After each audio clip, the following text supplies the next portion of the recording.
The dispute has been building for 3 weeks with the inexorable momentum of something neither side can stop, even though both sides can see exactly where it's heading. A Thessari merchant vessel, the Ketarin's honor, registered to one of the more politically connected noble houses, fired on what Thessari authorities claim was a human smuggling operation operating in contested territory near the border worlds.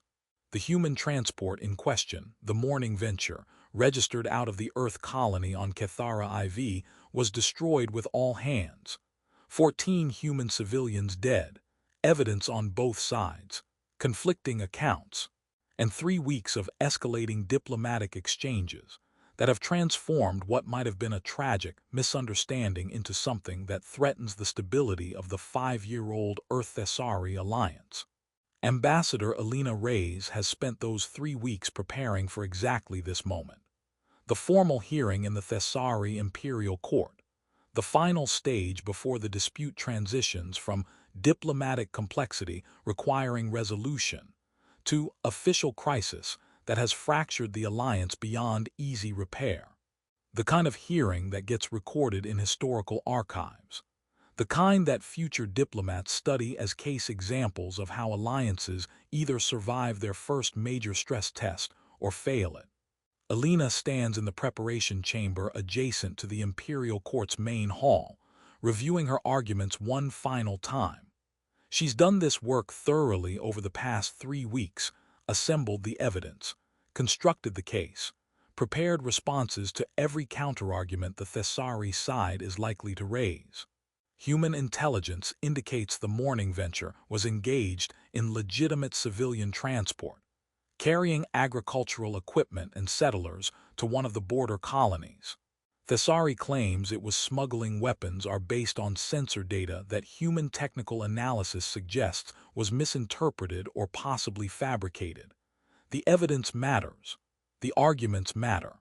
But what matters more, what Alina has learned in 18 months serving as humanity's senior diplomatic representative to the Thessari Empire, is how the arguments are presented, how the evidence is framed, how the political realities on both sides are acknowledged without being allowed to overwhelm the substance of what actually happened. Lord Vethros, her Thessari counterpart in this proceeding, is undoubtedly doing the same preparation in his own chamber on the opposite side of the hall, building his case, preparing his responses, constructing the framework that will allow the Thessari court to find in favor of their merchant vessel's actions without appearing to dismiss human concerns or evidence. They're both good at this work. Alina has faced Vethros across diplomatic tables dozens of times in the past 18 months. He's skilled, careful, genuinely committed to maintaining the alliance while also protecting Thessari interests. If anyone can navigate this dispute toward resolution that both sides can accept, it's the two of them working through the formal process with the professionalism their positions require. But Alina also knows, with the uncomfortable certainty that comes from 18 months of observing Thessari political dynamics, that this hearing isn't really about evidence or arguments or which side has the better case. It's about whether the Thessari court is willing to acknowledge that one of their noble houses made a mistake that cost human lives, whether they're willing to rule against their own in favor of the alliance, whether the political pressure from the noble house in question and from the broader faction of Thessari nobles who are uncomfortable with human equality in the alliance will override the court's commitment to genuine justice.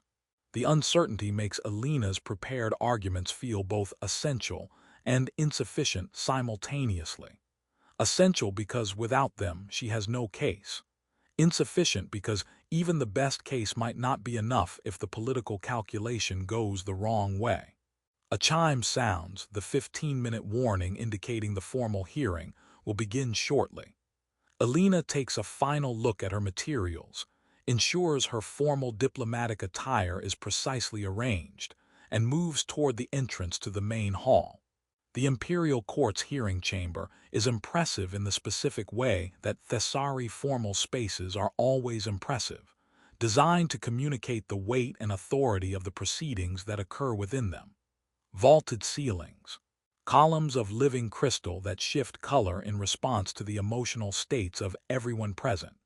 Seating arranged in concentric semicircles facing the central floor, where the disputing parties will present their cases. And at the far end of the chamber, elevated on a dais that communicates both authority and the obligation to render judgment, the seat designated for the presiding judicial authority. Queen Lysara will preside personally over this hearing. That's unusual. Most formal disputes are handled by designated judicial officials rather than the ruler directly. But this case carries enough political weight that the Queen's direct involvement became inevitable once it reached this stage. Her presence communicates that the judgment rendered here will carry the full authority of the imperial throne. Alina enters the chamber and takes her position on the central floor's western side, the designated position for the party bringing formal complaint. Lord Vethros is already positioned on the eastern side, his bearing formal and composed in the way that Thessari diplomatic officials perfect over decades of service. The gallery seating fills rapidly. Thessari nobles, military commanders, administrative officials, a smaller contingent of human diplomatic and military personnel permitted to observe the proceedings. Approximately 300 people total, filling the chamber with the quiet murmur of pre-hearing conversation and the visible shifts of skin color that communicate anticipation, political calculation, and in some cases, genuine concern about the outcome. Everyone present understands what's at stake. The formal question is whether the Carathan's honor was justified in firing on the morning venture. The real question is whether the alliance can survive its first genuine test, whether Thessari willingness to cooperate with humans extends to holding their own accountable when cooperation requires it. The ceremonial attendants signal the beginning of proceedings. The gallery falls silent. All eyes turn toward the dais at the chamber's far end. Queen Lysara enters. She's accompanied, as Thessari royal protocol sometimes requires for formal proceedings, by her son. Prince Aren is 7 years old by Thessari reckoning, young enough that his presence at a formal hearing is notable but not unprecedented. In Thessari culture, royal children are not shielded from the difficult realities of rule the way children in some human cultures might be. They attend proceedings. They observe disputes. They learn, through direct exposure to the complexities of governance, what their future responsibilities will eventually require. But they don't speak, not at 7 years old, not in matters this serious. Their role is to observe, to learn, to begin developing the judgment that ruling will eventually demand, not to participate.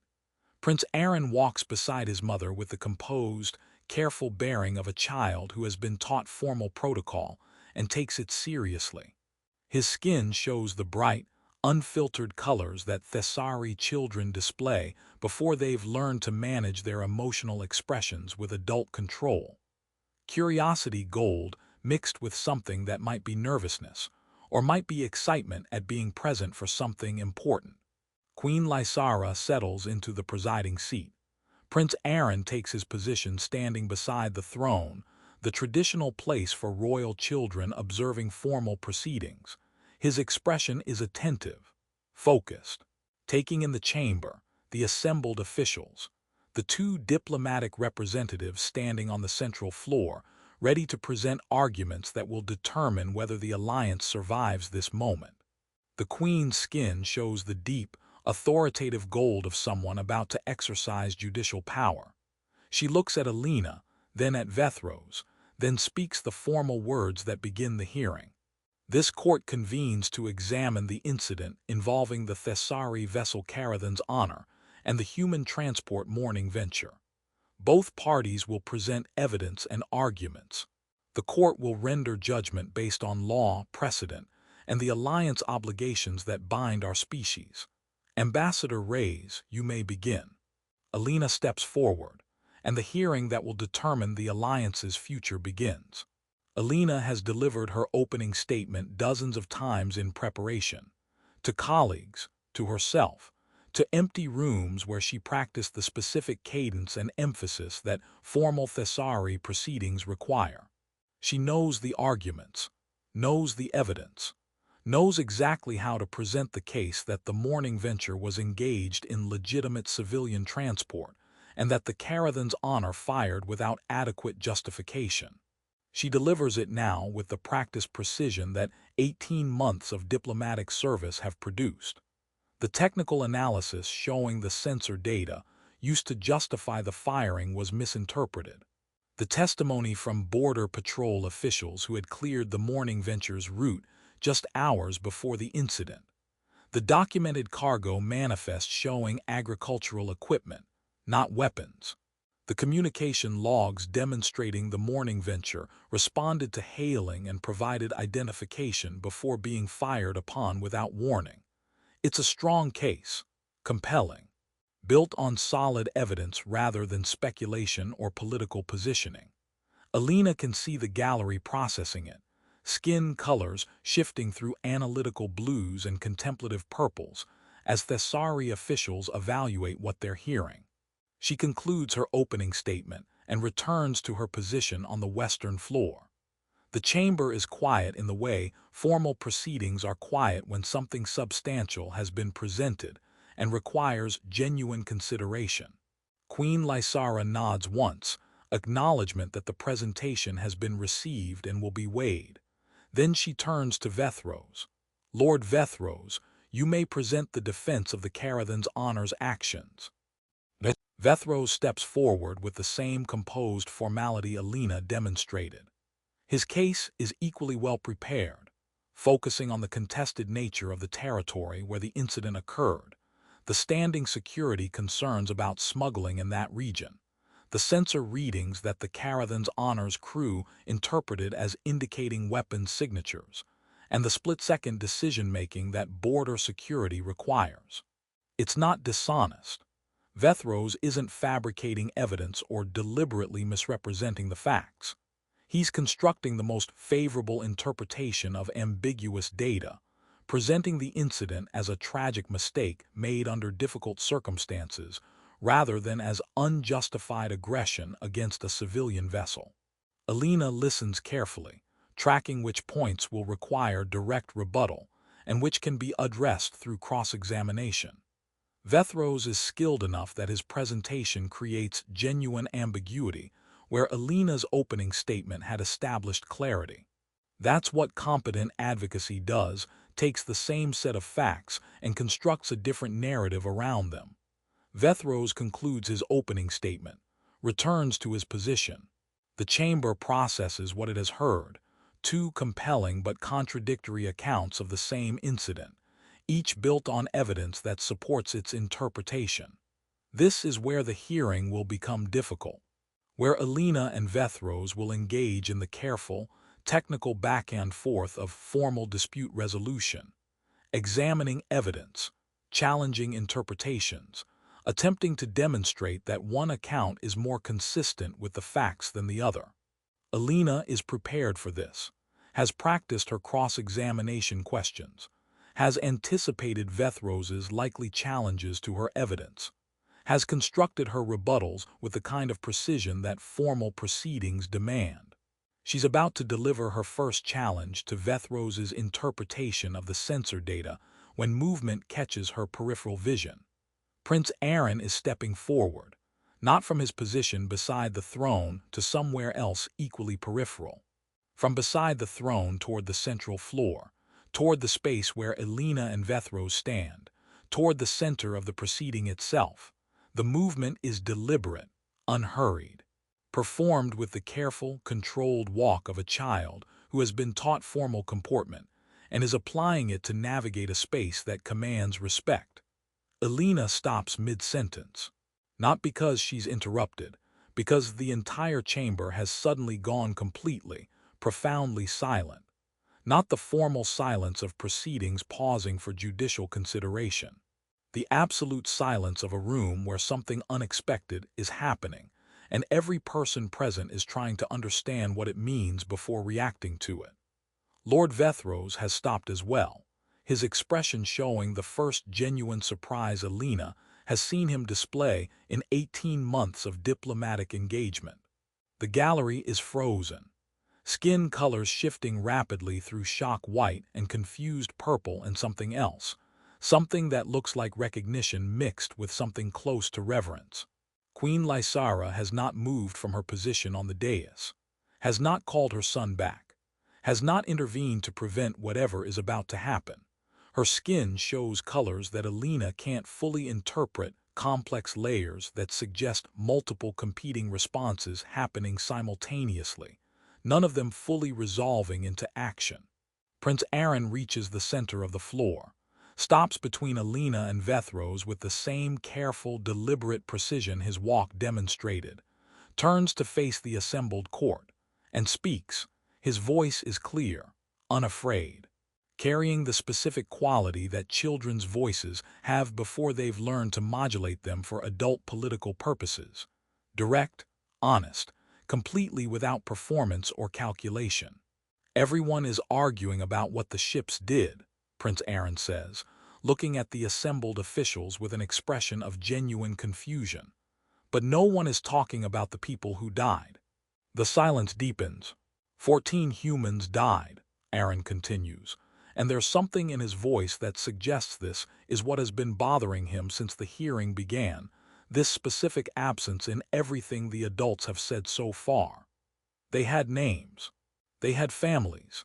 Ambassador Reyes said their names at the beginning of her statement, but then everyone stopped talking about them and started talking about sensor data and territory and security protocols. He pauses, not for dramatic effect, simply because he's organizing his thoughts the way children do, speaking each idea as it occurs to him rather than constructing carefully planned statements. My mother taught me that when someone dies, we're supposed to honor them by remembering why their death matters, Aren says. Not just whether it was justified or not, whether it matters that they're gone, whether we're sad about it. But he looks at Vethros specifically. Are you sad about it, Lord Vethros, that 14 humans died, or are you only worried about whether the ship that killed them will be punished?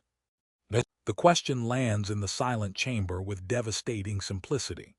Vethros's skin cycles through colors that suggest he's genuinely uncertain how to respond. This isn't a question his prepared arguments anticipated. This isn't the kind of challenge formal proceedings are designed to handle. Aren turns to Alina. And Ambassador Reyes, are you sad about it? Or are you only angry that it happened and want someone to be blamed for it? Alina feels something in her chest tighten, because the child is right. Absolutely, uncomfortably right. She spent 3 weeks building a case about justice and evidence and proper procedure. She's barely spent 3 minutes thinking about the 14 people whose deaths are the reason the case exists. Their names. The silence that follows Prince Aren's question is unlike any silence Alina has experienced in 18 months of formal Thessari proceedings. It's not uncomfortable exactly, not hostile, but it carries a weight that makes every carefully prepared argument Alina has spent 3 weeks constructing feel suddenly, profoundly insufficient. The child has asked a question that no formal proceeding is designed to answer. A question that exists somewhere beneath the procedural machinery of justice and evidence and legal precedent. A question about whether anyone in this chamber, filled with skilled advocates and experienced officials and political representatives from 2 species, has stopped long enough to actually care about the 14 humans who died 3 weeks ago. Not as evidence, not as political leverage, not as the foundation for arguments about jurisdiction and protocol, as people whose absence from the universe matters regardless of whether that absence was legally justified. Alina looks at Prince Aren standing in the center of the chamber with his unfiltered, honest expression and realizes with uncomfortable clarity that she hasn't stopped, hasn't grieved, hasn't treated those 14 deaths as anything except the foundation for the case she needs to win to preserve the alliance. Their names, which she recited at the beginning of her statement because formal protocol required acknowledging the casualties, have already faded from her immediate memory. She could look them up in her materials, could recite them again if asked, but she hasn't been carrying them with her, hasn't been thinking about who those people were beyond their function as evidence of unjustified violence. And judging by the silence in the chamber, by the skin colors cycling through complicated patterns throughout the gallery, by the expression on Lord Vethrose's face as he stares at the 7-year-old who just asked a question that no adult in the room was prepared to address, Alina is not alone in this failure. In Thessari culture, she has learned over 18 months of careful observation. There is a concept called ketarin, roughly translated as the wisdom that innocence carries. It refers to the moral clarity that exists before political necessity obscures it, before the complexity of governance and the demands of maintaining power, and the intricate calculations of how to navigate competing interests transform straightforward moral questions into technical disputes about procedure and evidence. Children carry ketarin naturally, not because they're wiser than adults in any technical sense, because they haven't yet learned to see past the simple truth that some things matter more than the arguments we construct around them. When a Thessari ruler's child speaks first in a formal dispute, unbidden, unscripted, unprompted by any adult intervention, it signals something the court cannot ignore according to tradition that predates the current dynasty by millennia. The child has seen what the adults are missing, has understood the matter at its most honest level before political calculation and procedural complexity obscured it. And when that happens, Thessari tradition holds, the adults are obligated to stop, to listen, to consider whether the dispute they've been conducting has wandered so far from what actually matters that a child can see the absence more clearly than any expert can see the complexity. Alina watches as the recognition of what's happening ripples through the gallery. Advisors who had been preparing to support their preferred outcome are lowering their eyes. Arguments that were carefully constructed over weeks of preparation are visibly, physically wilting as the people who prepared them realize those arguments don't address what Prince Aren has just identified as the actual question. Not was the Karathans' honor justified in firing, but do we care that 14 humans died, or do we only care about whether their deaths serve our political purposes? Lord Vethrose is the first to respond, not to the prince directly, but to what the prince's question has revealed about the proceeding itself. He turns to Queen Lysara with an expression that Alina has never seen him wear in any of their dozens of previous encounters. Genuine uncertainty, not about the facts, not about the arguments, about whether the careful case he spent 3 weeks building serves any purpose beyond protecting the political interests of the noble house that employed the Karathans' honor. Your Majesty, Vethrose says, and his voice carries none of the practiced advocacy he demonstrated during his opening statement. The prince has identified something that my presentation failed to address. I have presented a case about justification and procedure. I have not presented any acknowledgement of loss, any grief for the deaths themselves, independent of whether they were legally justified. He pauses, his skin shifting through colors that Alina recognizes as genuine processing rather than strategic display. I would request the court's permission to revise my approach, to address what should have been addressed before any arguments about justification were made. Queen Lysara looks at her son. Her expression is difficult for Alina to read, complex layers of emotion that include something like pride mixed with something like sadness, mixed with something that might be gratitude that her child spoke truth that no adult in the chamber had been willing to speak. Prince Aren, the queen says, and her voice carries warmth that the formal proceedings had not previously allowed. You have spoken with Ketarin. You have identified what this hearing should have begun with rather than what it began with. The court acknowledges your observation and will adjust accordingly. She turns to address the full chamber. We will pause formal proceedings, Before any further arguments are presented about justification or evidence or legal precedent, we will honor the 14 humans who died 3 weeks ago. We will acknowledge their names, their lives, and their absence from the universe they should still be part of. And we will establish, clearly and without ambiguity, that everyone present in this chamber cares about that loss regardless of what judgment we ultimately render about the circumstances that produced it. The Queen's skin settles into the deep, serious gold of someone exercising judicial authority, but the quality has changed from what it was when the hearing began. Less performative, more genuine. Ambassador Reyes, Queen Lysara continues, I would ask you to share with this court something about the 14 people who died, not as evidence in your case, as people whose lives mattered and whose deaths should be grieved by everyone present, regardless of species or political affiliation. Take whatever time you need, we will listen. Elena feels something unexpected in her chest, not relief exactly, but something close to it. The space to actually grieve rather than just argue. The permission to treat 14 deaths as losses rather than as political abstractions. She takes a breath, looks at Prince Aren still standing in the center of the chamber with his honest, waiting expression, and begins to speak, not from her prepared materials, not from the carefully constructed case she spent 3 weeks building, from the memorial files she was provided by the families of the dead, files she read once, briefly, at the beginning of her preparation, before setting them aside to focus on the evidence and arguments that formal proceedings require. She speaks their names, not recited like evidence, but spoken like the names of people who mattered.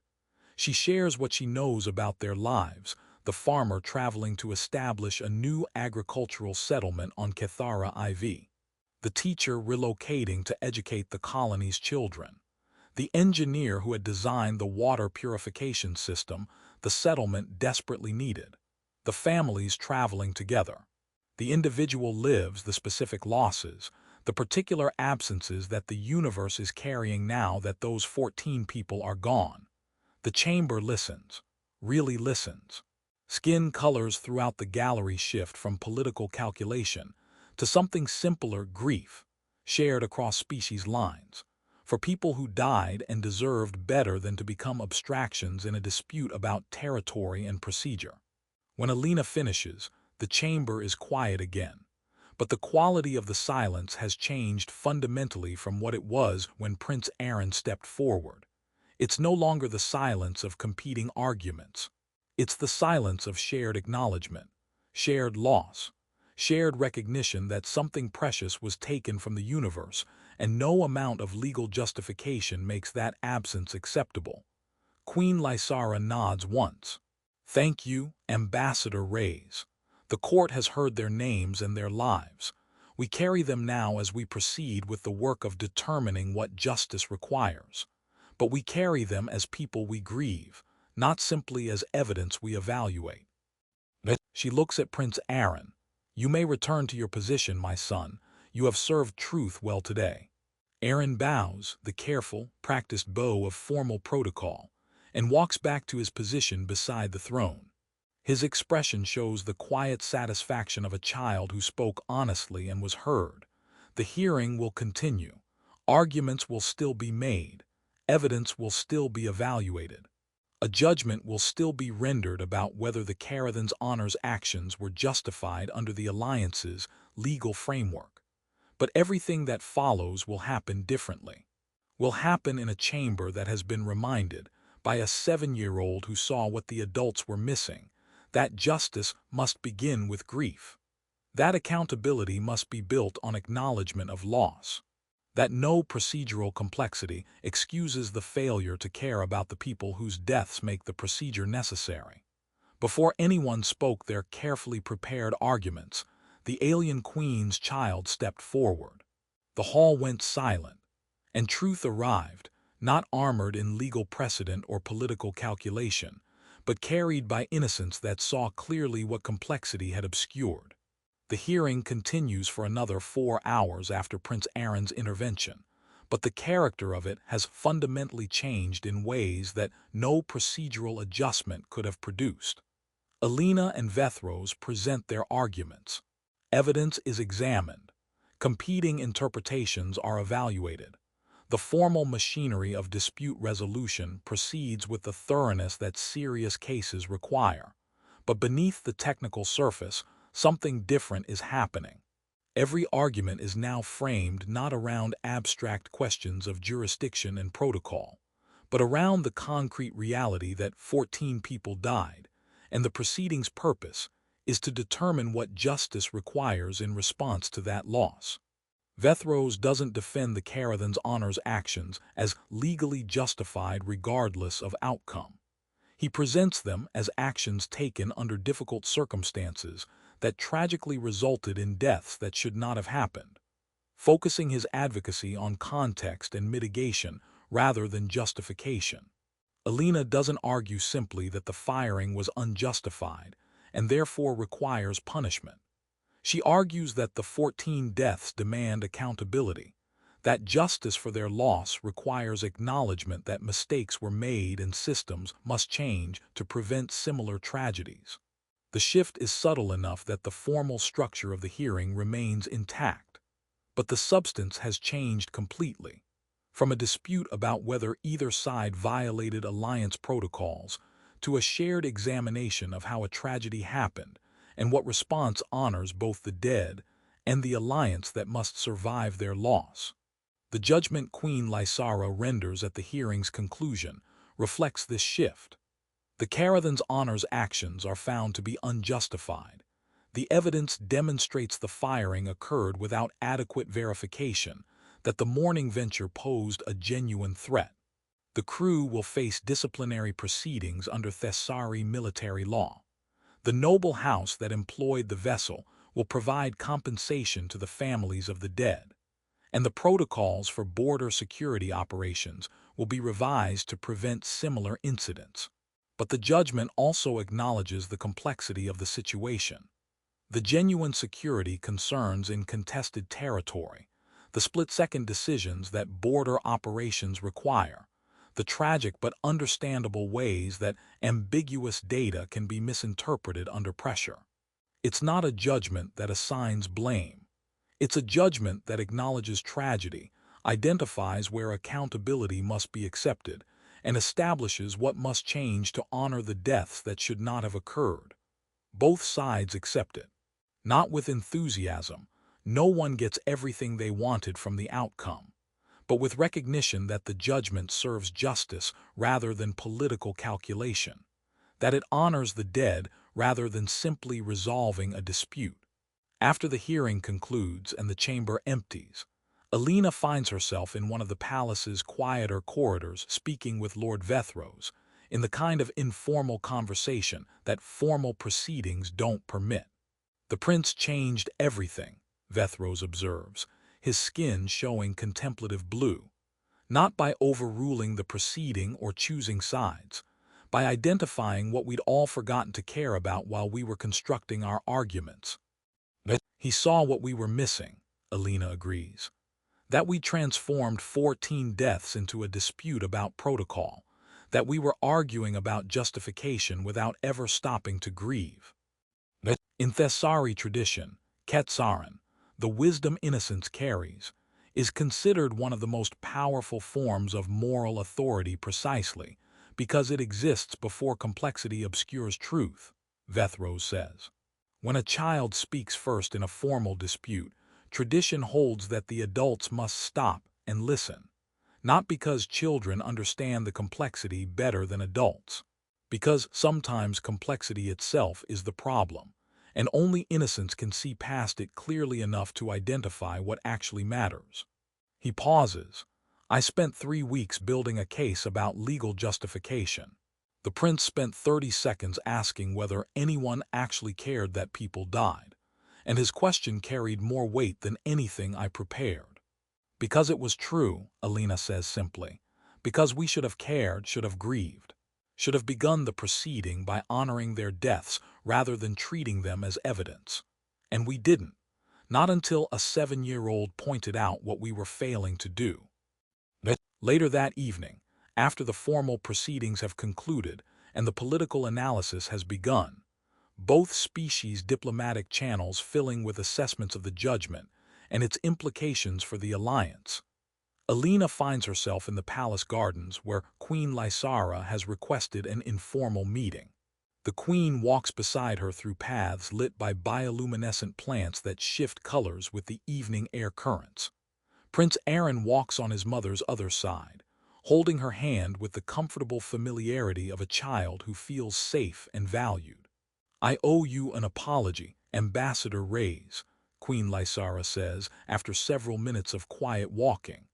"I allowed the proceeding to begin without establishing its proper foundation, without ensuring that everyone present understood we were there to serve justice for people who died, not simply to resolve a political dispute.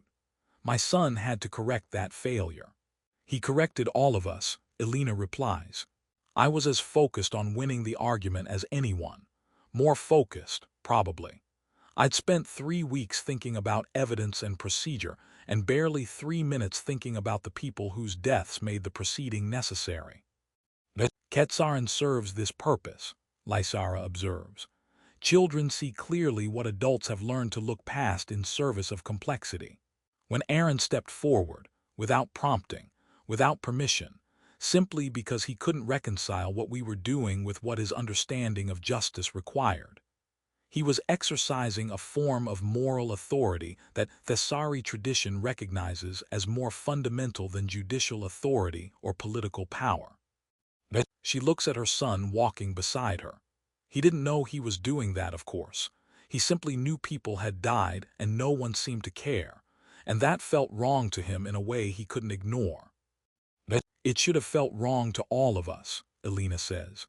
"That it took a 7-year-old to make us stop and acknowledge it, that's uncomfortable to admit." "Truth often is," Lysara replies. "Particularly truth that arrives without armor, without the complexity and calculation that adults use to make truth more manageable." Aren spoke simply, because he doesn't yet know how to speak any other way. And that simplicity carried more weight than any sophisticated argument could have. They walk in silence for another few minutes before Alina speaks again. "The judgment you rendered, it was just, fair to both sides. But more importantly, it honored the dead. It treated their deaths as losses that demanded accountability rather than as abstractions that could be managed through procedure.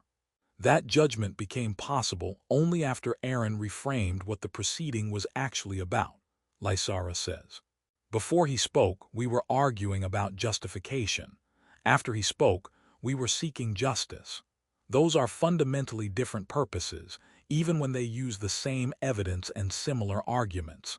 She pauses. "My son taught the entire court something today. Taught me something. That authority must always be measured against whether it serves truth rather than whether it serves power. That even the most careful procedures can miss what matters most if no one remembers to ask the simple questions innocence asks naturally." Prince Aren, who has been walking quietly and listening to the adult conversation without interrupting, looks up at his mother. "Did I do it right?" he asks. "When I stepped forward, was I supposed to wait?" "You did exactly what truth required," Lysara tells him. "And no, you were not supposed to wait. Ketarin works precisely because it doesn't wait for permission or appropriate moments. It speaks when truth must be spoken, regardless of whether adults are ready to hear it." She kneels down to her son's eye level. "You saw that we had forgotten to grieve.